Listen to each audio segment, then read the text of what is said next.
This is a story about a time when I found out I was more naive than I thought I was. I think we all have a few stories like this from when we were young. I'm a female, and when I was in my 20s, I dropped out of college and worked at a call center for a few years before finishing my degree. The place I worked paid a lot higher than most call center work, so it had relatively low turnover and people stayed there for a long time and developed friendships with their coworkers. I became friends with a guy whose desk was next to mine because we worked the same shift. I'll call him Brad. Brad was 7 or 8 years older than me and was married with a daughter. We hit it off right away because we were both cynical and sarcastic, and we often thought we were the most sophisticated people in our call center, believing many of our coworkers to be rubes and goody two-shoes. I am so glad I have since grown out of that immature way of thinking. We started hanging out sometimes after work, going out for beers. Brad lived in the next city over, which was about 30 miles away. Traffic was always terrible going back to his town in the evening, so sometimes he'd want to chill and blow off some steam while letting the traffic thin out. I was still at the stage where drinking in a bar was a novelty, so I was happy to get after-work beers.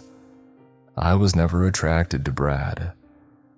To my mind, we were nothing more than work buddies. He was married with a kid, and I'm not attracted to cheaters. And even if Brad hadn't been married, his personality would have prevented me from being attracted to him because he could be really annoying. Brad was really pushy with his opinions. He was always trying to force books, CDs, and DVDs on me. It was the early 2000s, and then would pester me relentlessly afterward asking how I liked it. He was always really insistent that I agree that whatever he recommended was better than stuff I liked. This may not sound like much, but it was super annoying and totally invalidating. We didn't have the same taste, so I never liked the stuff he recommended.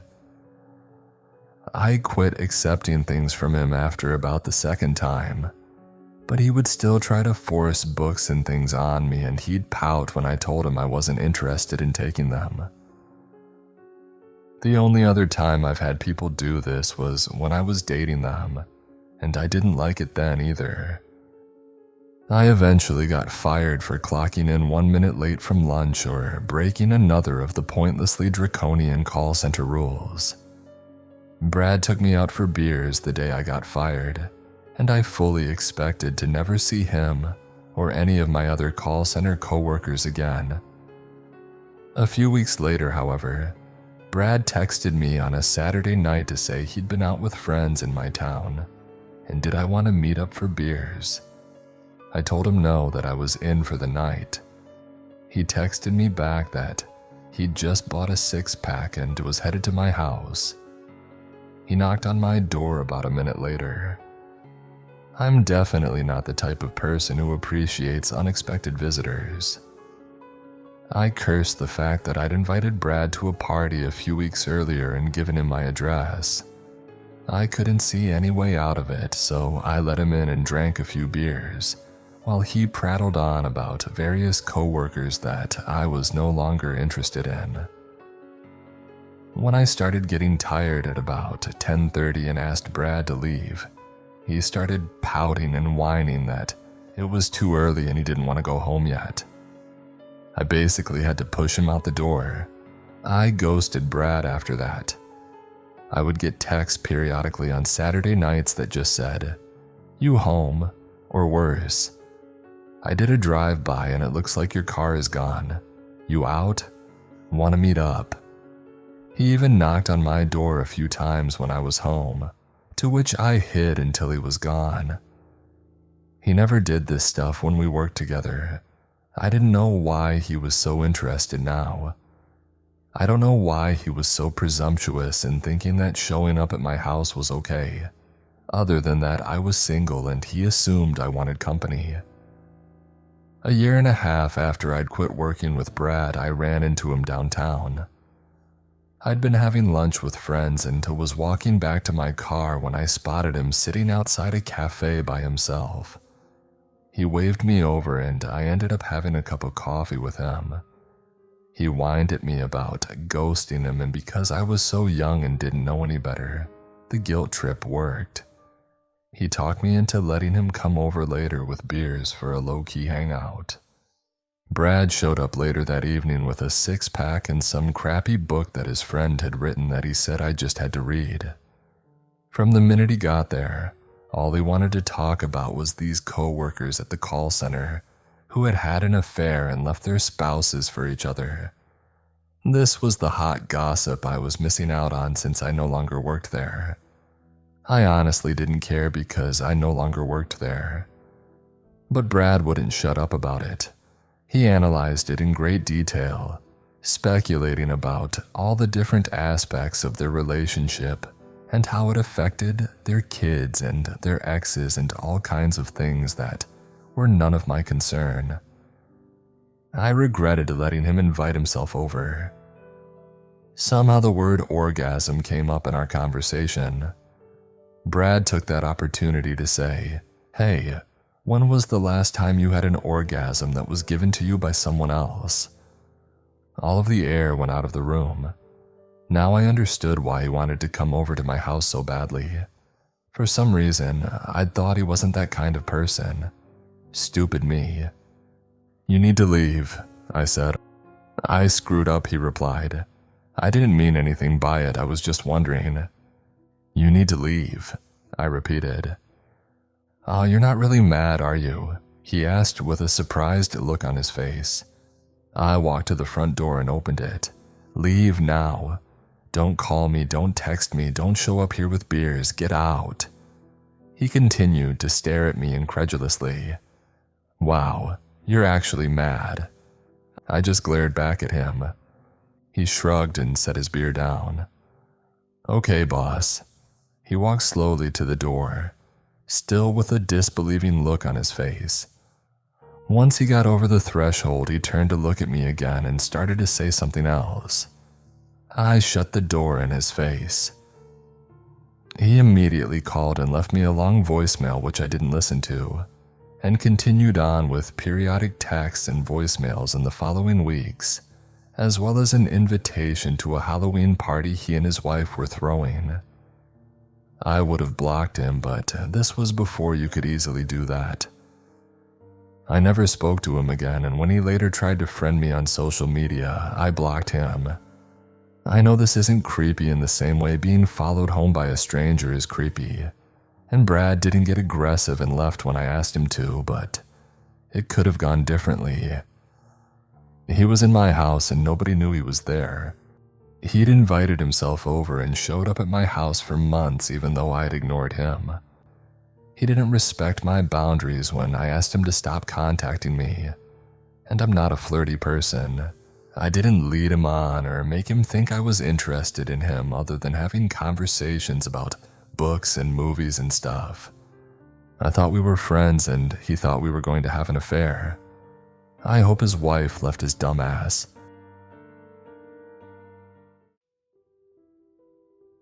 When I, a 21-year-old female, was 17, I wanted to au pair, and the only place close to me that I could go to as a 17-year-old was England.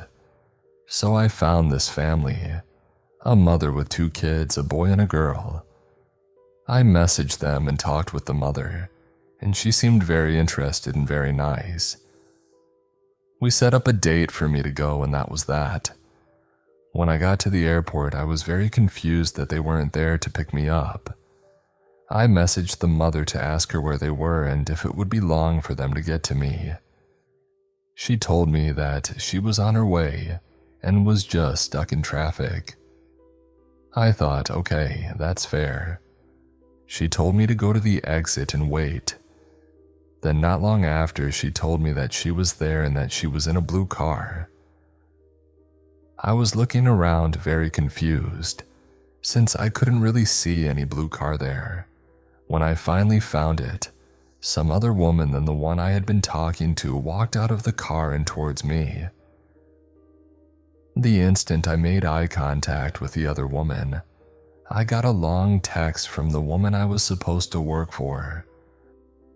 It basically said that her husband had come home from the country he worked in, and that they had fought because he didn't want an au pair in the house, and for some reason she didn't want to tell me that, so she just gave me to her good friend who needed an au pair. I was very confused and by that time a bit scared. It all seemed very weird, as if someone was watching me and had been waiting for the right moment to send the text.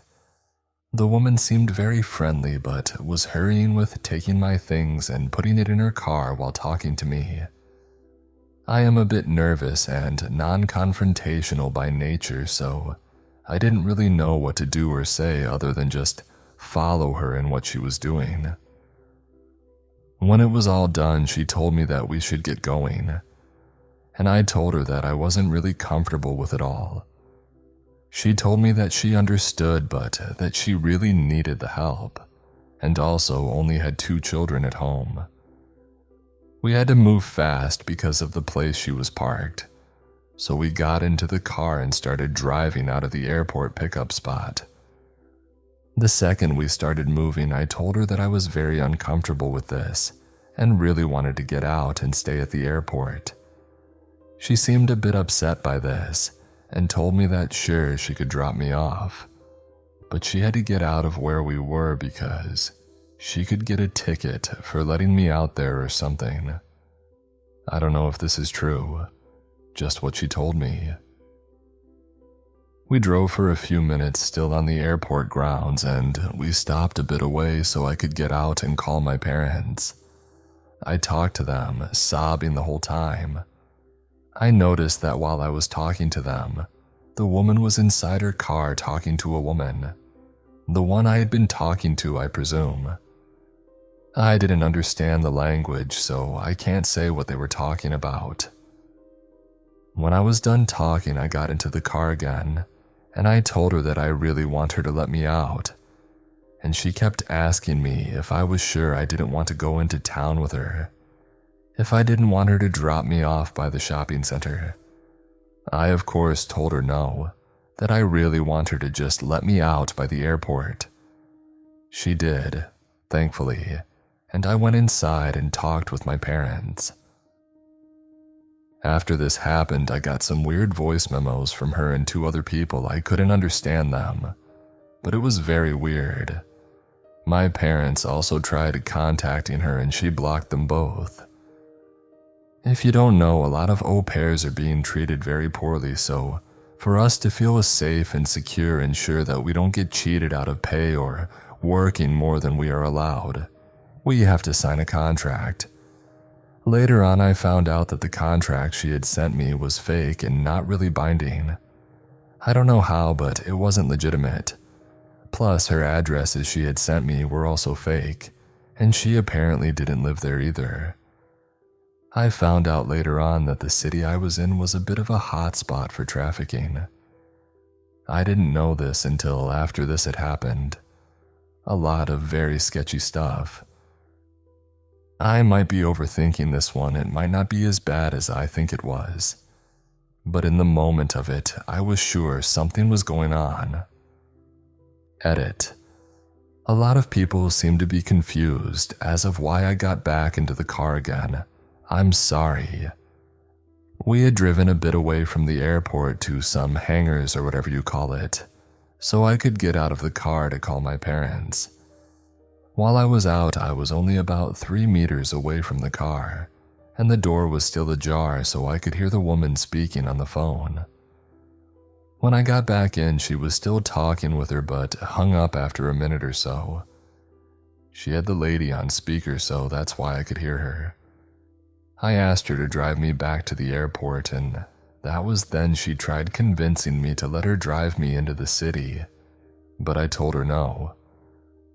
As I have said in the comments, I now know how dangerous this could have been, getting back into the car with her, but I felt some sort of security that both my parents and 4 of my friends in the same city I was in knew what was going on. She drove me back to the airport parking lot so I could get on one of the buses to go back, since she would have to pay to get back in. I hope this clears up any confusion.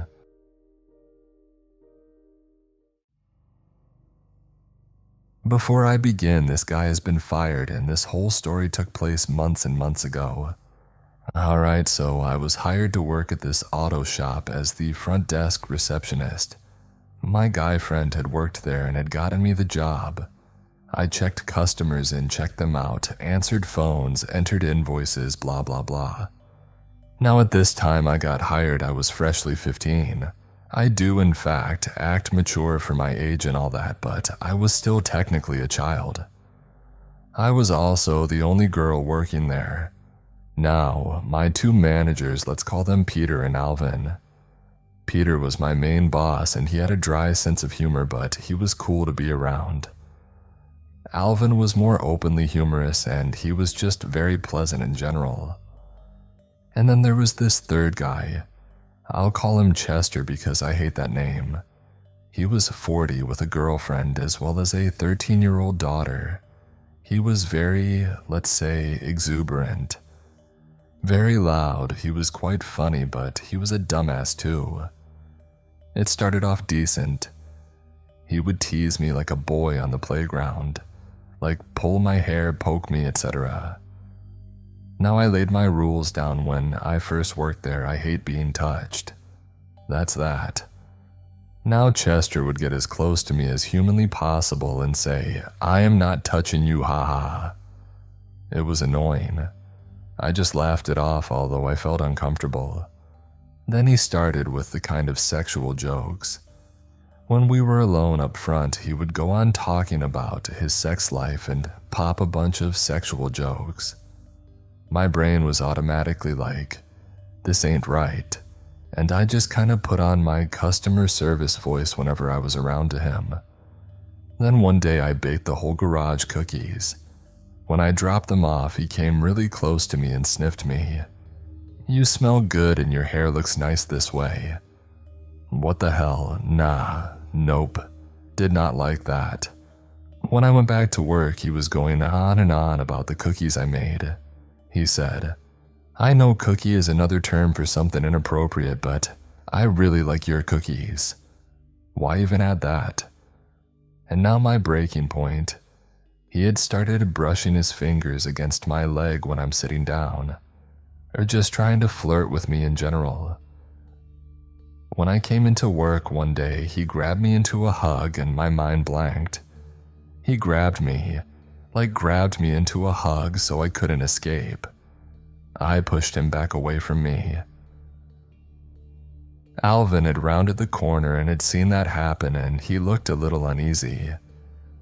I went around the other side of the counter away from Chester, and I said, "I don't like to be touched, dude, don't hug me." And he said, "Well, touch is how I show my affection." So not only did he ignore my attempt to tell him to stop, he also admitted to literally giving affection to a 15-year-old. I later heard from my friend that works in the garage that said Chester talked about the way I look a lot, and how I look older than I am, but that he doesn't want to start anything because his daughter was 2 years younger. Start what, jerk? Chester was ugly as hell, by the way. So Alvin had seen him grab me, the dudes in the garage heard him talk about me, and I knew this dude was creepy as hell.